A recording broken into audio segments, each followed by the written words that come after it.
Welcome. Now, one of the most common questions that I get is how do I actually go through the process of buying a rental property? Step by step, start to finish, what do I need to do? Give me the recipe, give me the step-by-step guidelines. The thing is, I hate to be the bearer of bad news, there is no universal formulaic step 1, step 2, step 3, step 4. It's not like giving instructions on how to tie a pair of shoelaces, right? Like there isn't just one way to do it. And your approach is going to vary depending on how you're finding the property. Are you local or are you investing out of state? Are you getting an institutional loan? Are you getting seller financing? Are you buying from the MLS? Are you driving for dollars?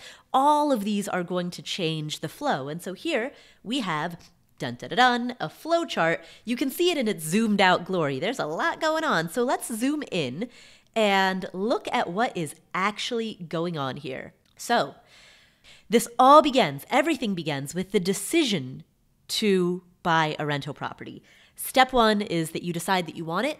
Step 2 is that you commit to learning about it. You don't just jump in blindly. You don't just do what unfortunately far too many people do, which is buy a property without knowing what they're doing and then, not have done any of the math ahead of time and then be super surprised when their assumption that, well, as long as the rent covers the mortgage, I'll be okay, doesn't turn out to be that way. So you have already taken step 1 and step 2, which is that you've decided that you want to buy a rental property and you've committed to learning. So congratulations, you've already done the first 2 steps. Woohoo!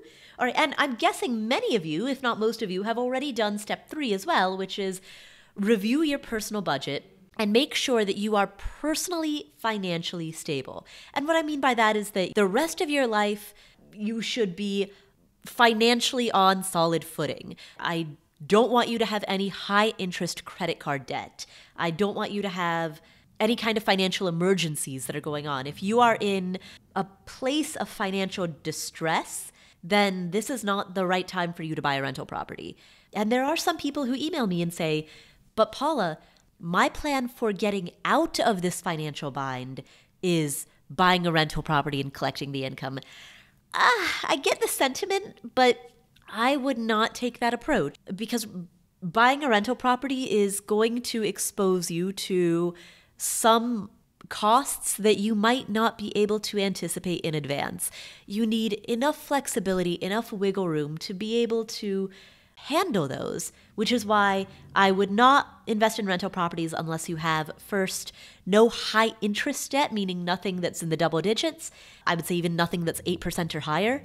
Have none of that high interest debt, and also have a personal emergency fund. All right, so that's step 3. Step 4 is to fill out a worksheet that is part of this course.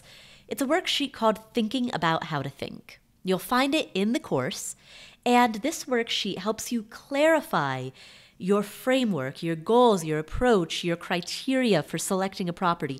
It helps you think through not just I want to buy a rental property, but more specifically, exactly what do you want to buy and how many and what are your goals? And this worksheet is not a one and done deal. This is something I would encourage you to revisit maybe once a year.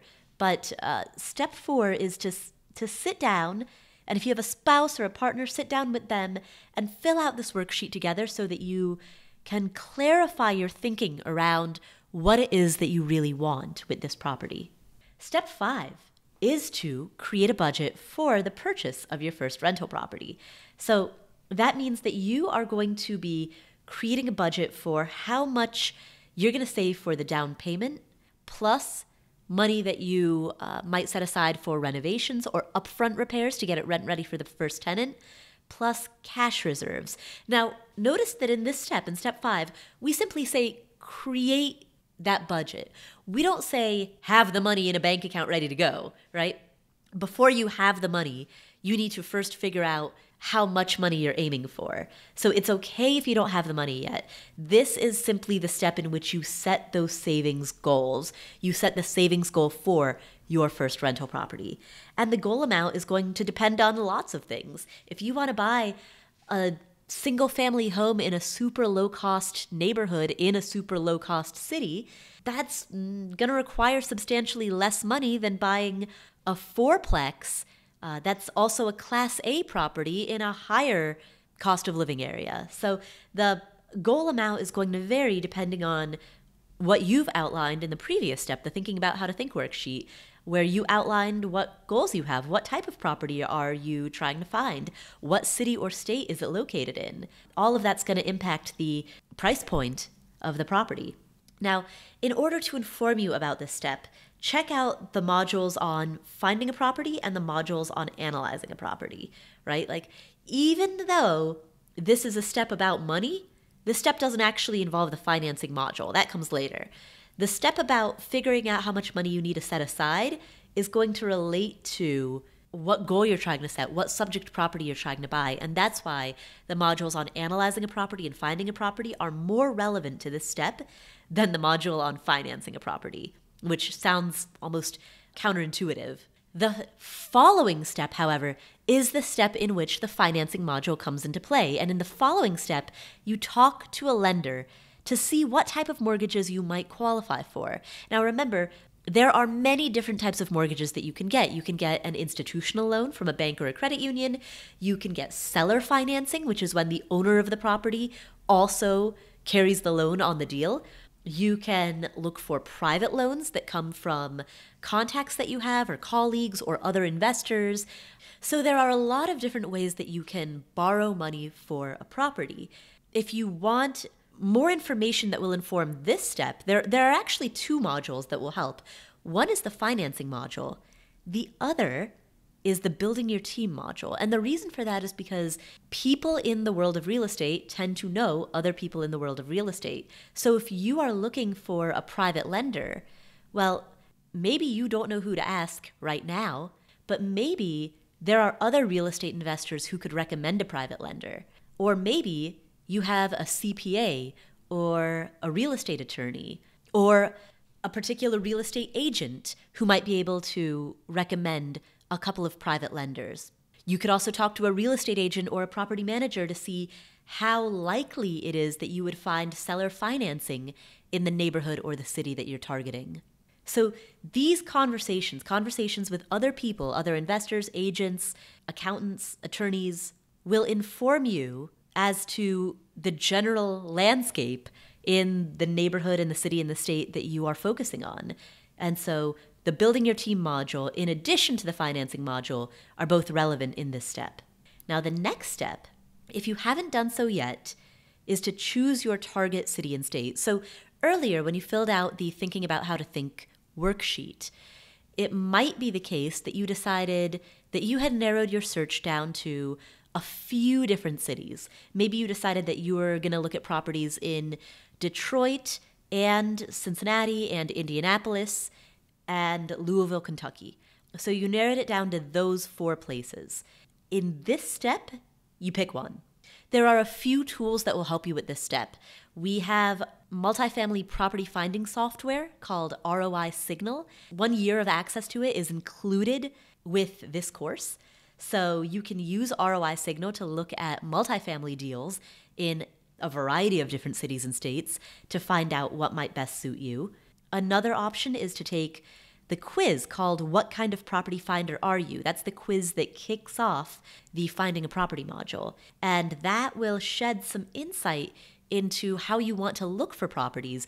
And the way in which you want to look for properties will inform where those properties are. So for example, if you decide that you only want to look for properties that are publicly listed on the MLS, well, then you're going to have the best luck searching in lower cost areas, low cost of living areas where the price to rent ratios are more landlord friendly. If, by contrast, you are really excited about working with wholesalers or pursuing off-market deals, well, then it might not be as necessary to look at low cost of living areas.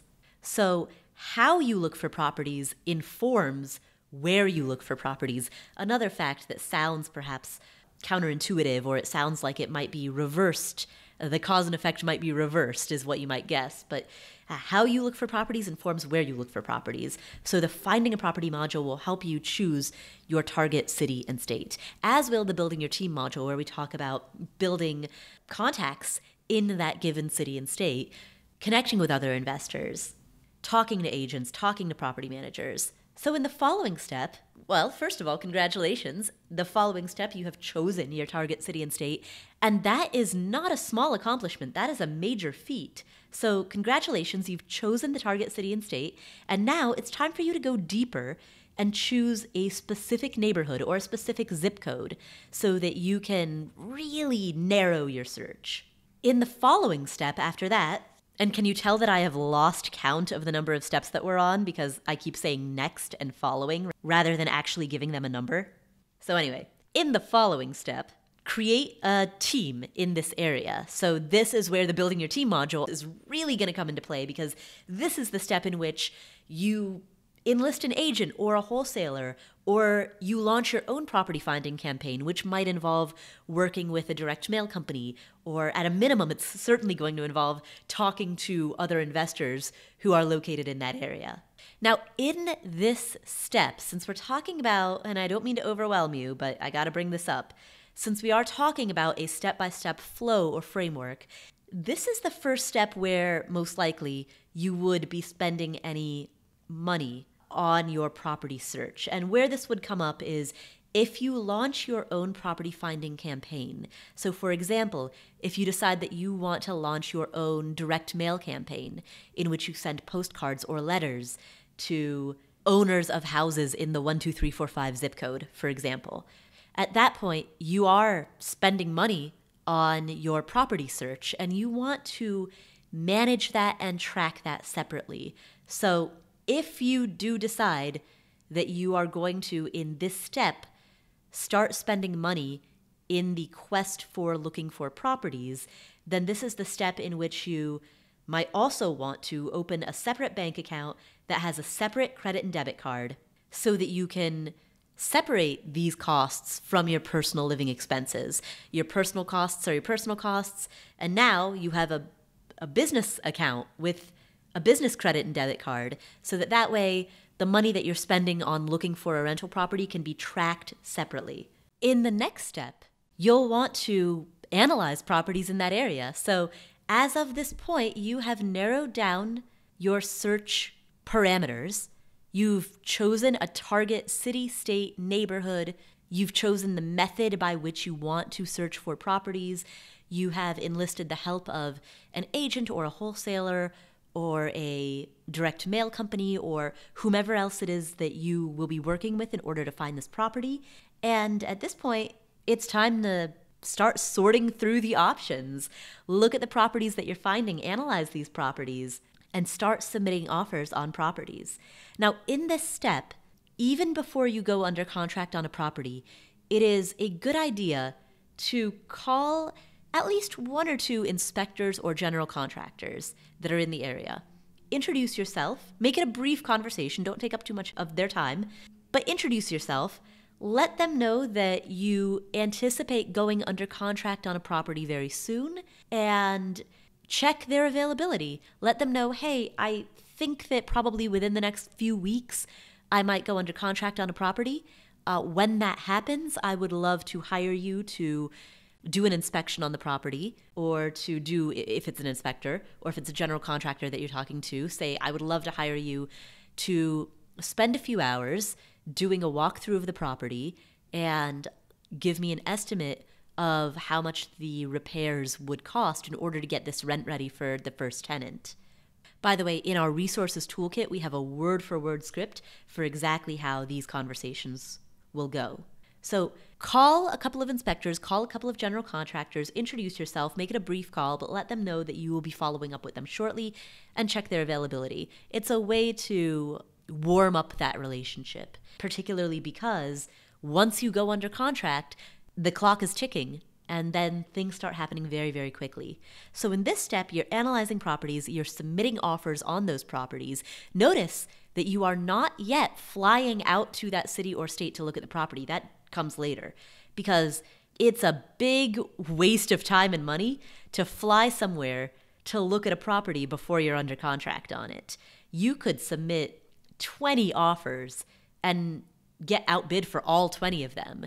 And if you have flown to a given city or state to look at each property before you've made an offer on it, well, then that's 20 flights you didn't need to take, right? So, of course, you don't want to do that. and you shouldn't do that, no, and nobody does.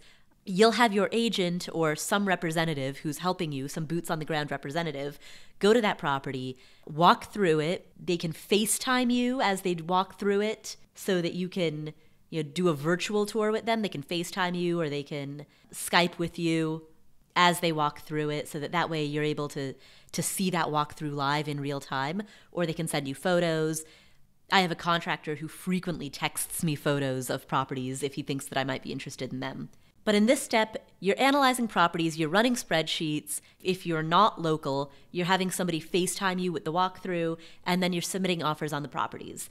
And then in the next step after this, dun dun dun dun, this is when you go under contract for the property. Woohoo! Congratulations, you are under contract on this property. So, at this stage, congratulations, you're under contract. Now the clock is ticking, so the very, very first thing that you're gonna do the minute that you find out that you're under contract is you are gonna call the inspector and the general contractor back. And remember, you've already called them once, that's warmed the relationship. Now you're gonna call them back and say, hey, it's me again. Remember we just talked a few weeks ago? Well, guess what? Now I'm under contract on the property. Can you please go out there as soon as possible? Please, please, please, and thank you. Inspectors and general contractors are often very, very busy, so you do not want to waste any time. The minute that you're under contract on a property, call both of them ASAP.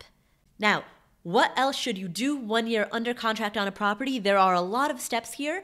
Go to the buying and negotiating module within this course, and that's where we really break down what happens once you're under contract on a property. Because this is when you're going to get serious about due diligence, and that's the next step, is you're going to be reviewing utility bills, the property tax history. If it has previously been used as a rental property, then you can ask the owner for profit and loss statements or even copies of their tax form if they're willing to share that. You'll be reviewing the seller disclosure form. So at this stage, you'll be analyzing the property with actual numbers.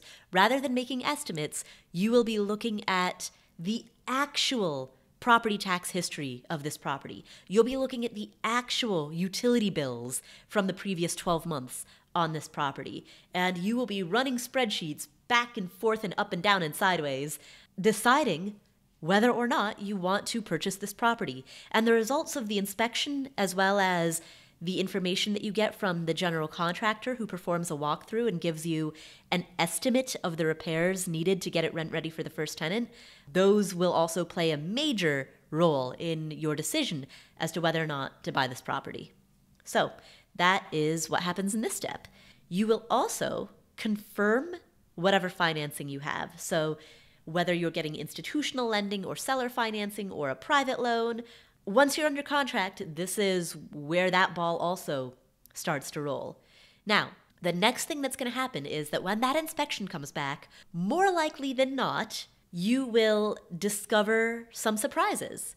And this gives you the opportunity, while you're still in your due diligence period within the contract, it gives you the opportunity to initiate a second round of negotiations with the seller. And please go to the buying and negotiating module where we elaborate on this, because one of the very expensive mistakes that I made, one of the things that I learned the hard way, is that negotiating happens not just when you make the initial offer, but also when you're under contract, still within your due diligence period, and get the inspection report back. That is also a time that you negotiate with the seller. So you will most likely initiate a second round of negotiations. Now, you might choose not to. So for example, if you are in a hot market where the seller is receiving multiple offers and it's very competitive and you've had a hard time getting a property under contract, and the inspection comes back and there's like a couple of grand of stuff, don't let a great deal go away.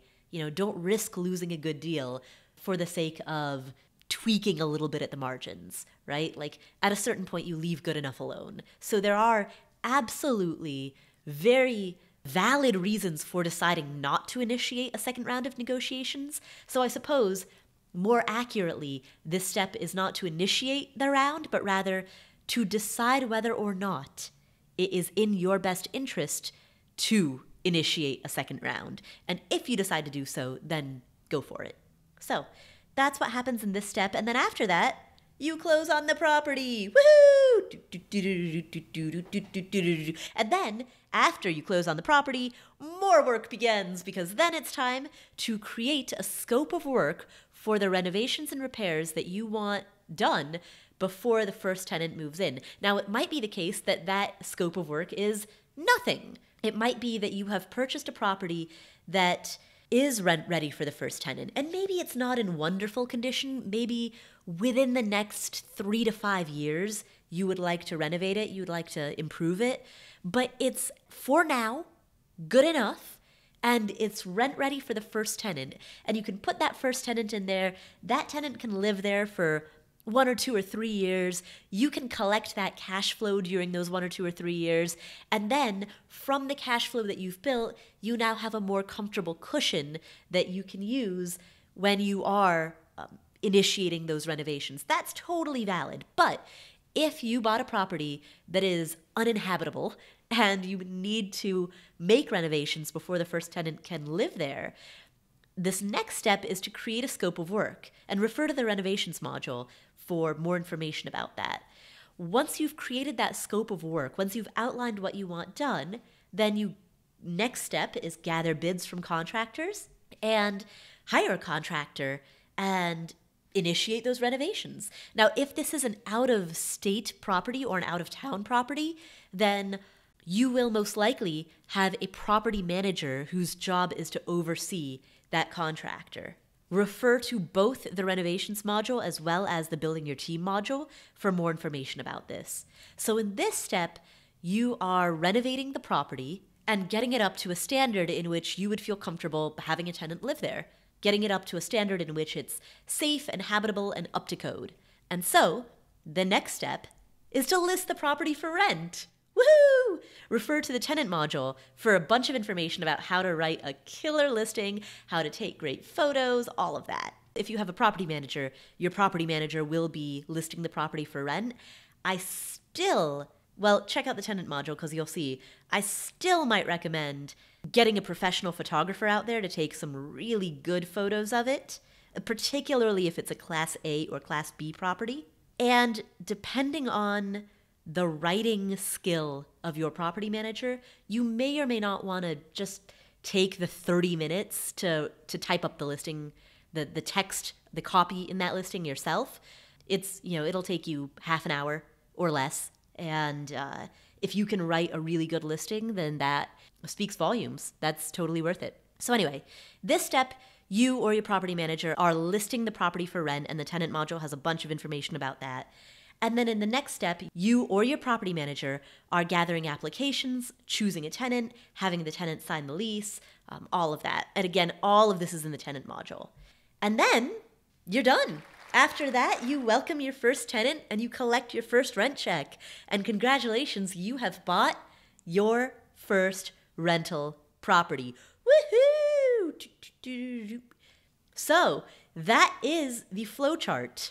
Now, as you can see, there's a lot going on, and this is a very broad overview because, again, there are so many people who are going to take a huge variety of different steps. Some people are going to have seller financing. Some people are going to look for properties on the MLS. Some people are going to get institutional loans. Some people are going to drive for dollars.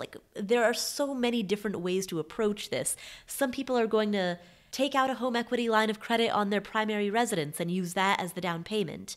And that requires a set of steps when it comes to getting the financing and talking to a loan officer that aren't going to be necessary for this other student in the course who has enough cash that they can buy a cheap property. They can buy a $60,000 or $70,000 property in cash, right? So the specific steps that any given individual takes is really going to vary pretty wildly depending on your strategy, your approach, how you're financing the deal, how you're finding the deal, if it's local or not.